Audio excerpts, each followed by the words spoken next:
Hello बच्चों, तो कैसे हो आप सभी? एकदम बढ़िया मस्त मज़े में। तो आज हम पढ़ेंगे तुम्हारे 10th क्लास के फर्स्ट चैप्टर रियल नंबर की फर्स्ट एक्सरसाइज 1.1 का फोर्थ क्वेश्चन। ठीक है, तो चलो शुरू करते हैं। तो देखो, आपका जो फोर्थ क्वेश्चन है वो क्या बोल रहा है। फोर्थ क्वेश्चन ये बोल रहा है कि गिवन दैट SCF किसका, इन दोनों नंबर का। ठीक है, 306 और 657 का। ठीक है, इन दोनों नंबर के SCF दे रहा है कितना, 9।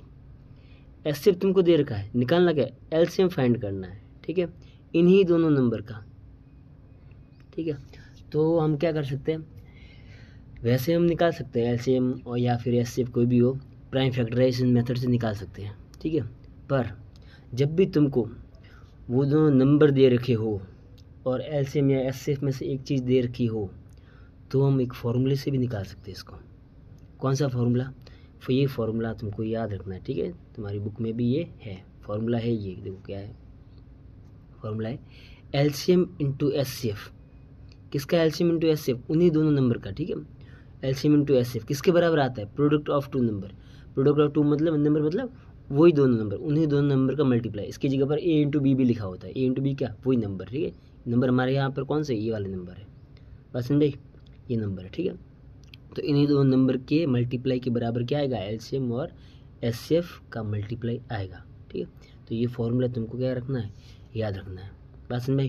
तो देखो, इसी फॉर्मूले की एलसीएम निकाल लेंगे, क्योंकि यहाँ पर क्या एक ही वेरिएबल बचा है। देखो ये फॉर्मूला है एलसीएम इंटू एससीएफ, यहाँ पर क्या है, वही दोनों नंबर, इन दोनों नंबर का हमने मल्टीप्लाई यहाँ पे लिख लिया। ठीक है, तो यहाँ पर क्या, ये जो इक्वेशन हमारी बनी है, इस इक्वेशन के अंदर देखो ध्यान से, इस इक्वेशन के अंदर क्या है, एक ही वेरिएबल हमको नहीं पता, बाकी सब पता है। देखो ये दोनों नंबर पता है हमको, एससीएफ की वैल्यू भी हमको पता है 9 दे रखा है, सिर्फ एलसीएम नहीं पता।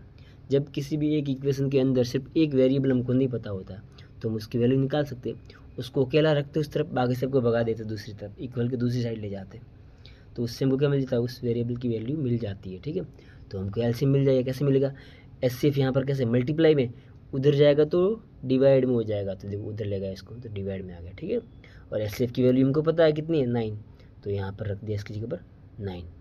ठीक, आई बात समझे, ये रखा। अब क्या करो, इन दोनों का ऊपर वाला नंबर का मल्टीप्लाई कर लो, फिर 9 से डिवाइड करना, ऐसे कर सकते। और एक और ऑप्शन है, 9 से अगर ये नंबर कटे तो इसको काट लो, 9 से अगर ये वाला नंबर कटे तो इसको काट दो। जो भी नंबर अगर 9 से कट रहा है तो उससे काट दो। काटने पे फ़ायदा रहता है, काटने पे क्या होता है, नंबर छोटा हो जाता है, छोटा हो जाता है तो सॉल्व करना ईजी होता है। ठीक है, तो वैसे भी कर सकते हैं। ठीक है, पर यहाँ पर कर रखा है, इनका मल्टीप्लाई कर रखा है, तो इन दोनों का नंबर का मल्टीप्लाई किया तो कितना आ गया, ये नंबर आया। ठीक है, अपॉन में 9 था तो अपॉन में हमने 9 ही रखा। अब 9 से अब डिवाइड करना पड़ेगा, तो अब हम इसको डिवाइड करेंगे तो हमको नंबर मिलेगा ये। तो एलसीएम कितना आएगा हमारा, 22338, तो एलसीएम हमको मिल जाएगा 22338। आई बात समझे? तो ऐसे इन सवालों को सॉल्व करना होता है। ठीक है, तो देखो ये जो फॉर्मूला है, इस फॉर्मूले में अगर 3 चीज़ हमको दे रखी है, ठीक है, तो चौथी चीज़ हम ऑटोमेटिक निकाल सकते हैं इस फॉर्मूले से। आई बात समझे? प्रोडक्ट ऑफ टू में मतलब ए इंटू बी, यहाँ पर ए इंटू बी भी हम लिख सकते हैं। ठीक है, अगर हमको दोनों नंबर पता हो और अगर एलसीएम पता हो तो एससीएफ निकाल सकते हैं। आई बस में, अगर हमको एलसीएम और एससीएफ ये दोनों पता है हमको, और उन दोनों नंबर में से एक नंबर पूछे और एक दे देगा वो, ठीक है, तो भी हम निकाल सकते हैं। बात समझ आई? तो ऐसे ये सिंपल सॉल्व हो जाते हैं।